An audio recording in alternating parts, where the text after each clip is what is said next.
This is Todd Danielson, the editorial director of Informed Infrastructure, and today I am at GeoWeek 2025 in Denver speaking with Esri's Marc Goldman. Hello, Todd. Hey, Marc. So we've spoken many times. Can you remind everyone exactly what your role is with Esri? Yeah, I'm the director of AEC Industry Solutions at Esri, which is a role that has me going to conferences and events, talking about how great GIS is within the world of architecture, engineering, construction, and infrastructure, being the voice of Esri into the industry, but also sort of being the ears in the industry to feed that back into the company. Could you, remind people not as familiar with what Esri's role and growing role into the AEC is and some of the products that are used there? Yeah, certainly. Esri is about a 55, 56-year-old company that is focused on many, many industries. One that I think delivers the most value has to do with the built world. So it's the buildings, the roads, the water systems, the utilities that all get planned, designed, built, and operated. Historically, the professionals who did that work would use tools that didn't give them a lot of context. You would start out with a blank screen, you'd lay your lines down that represent your road or represent your walls, doors, and windows, but you really wouldn't have much context to where that road was or where that building was or how it was facing or what the weather patterns might be. And GIS gives you all that context. GIS gives you a better starting point than a blank screen. And over the last few years, we've done a really good job, I think, of integrating with the primary tools that architects, engineers, construction professionals use to do their work, so that we're not telling them to use something different. It's about extending their tools to have all of this GIS map-based context. And how do you think this diversified focus of Esri has been going? Oh, it's going very well. We're growing. We're growing above our goals. We're a private company, but we're about 6,000 employees and in the billions of dollars of revenue. And I've been at the company for 5 years, and it's been growth every year. The demand for these kinds of capabilities in the world of architecture and urban design and engineering and consulting and environmental concerns is very much a hot topic. I think it's been a realization that these tools probably should have been used by those professionals for many years, but there was just a few barriers that made it not as easy as it is today. Like I said, we integrate really well with the likes of AutoCAD and Revit and Civil 3D and the Autodesk Construction Cloud, as well as the other CAD and BIM authoring companies, so that your BIM and GIS and your CAD and GIS and your dashboards that present all this information are so much easier to create and so much easier to share than even they were just a few years ago.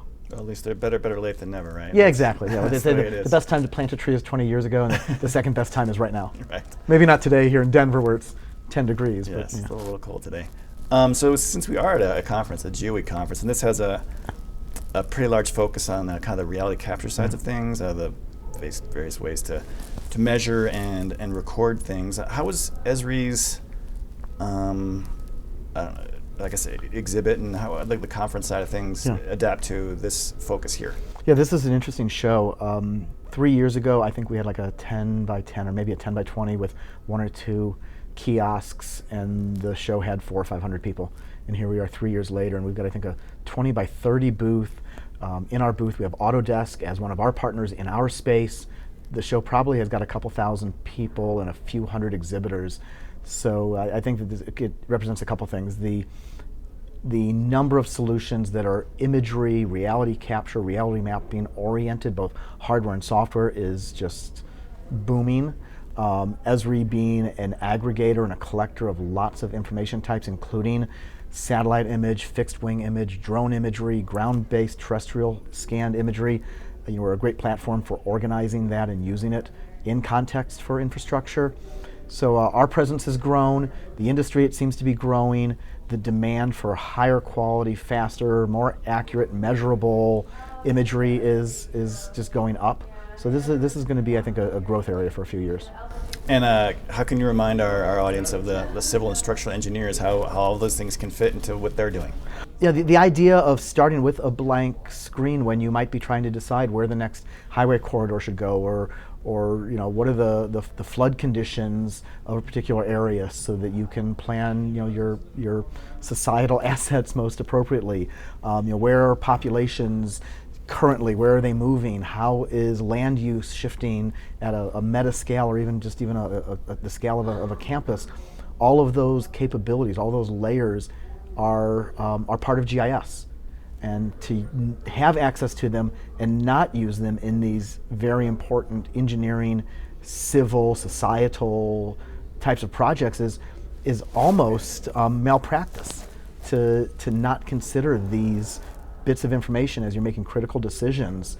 At the very least, you're going to spend more time, if you're not considering these capabilities, to come up with a good solution, or you're at the very least coming up with a better solution more quickly, because you've just got massive amounts of information that is very easily analyzed and very easily brought into the process of planning and designing. All right, if you're going to give somebody some advice to get their feet wet and get into this cutting edge side of the hardware and the software, what might you say their first step should be? I would say right next to anyone who's using a copy of a CAD application like AutoCAD, or a BIM application like Revit, or any kind of simulation software, there should be a copy of ArcGIS Pro, or at least ArcGIS Online, as a tool in their toolbox. And once you've got that tool, your ability to bring in your CAD and your BIM and all these other layers is really easy.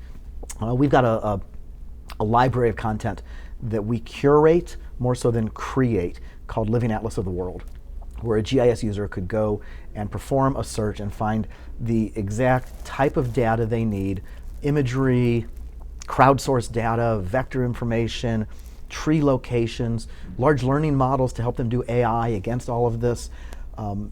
Much of it for free, much of it is then directs you to even more richer data. So having ArcGIS Online or ArcGIS Pro and Living Atlas of the World is maybe it's a foot in the water more than a toe in the water, but it's going to give you some great capabilities as it pertains to all this infrastructure work we're talking about. All right, that sounds like a great plan, Mark, and another great conversation. I appreciate you taking some time, and I'm sure we'll do this again soon. Looking forward to it, Todd. Thanks.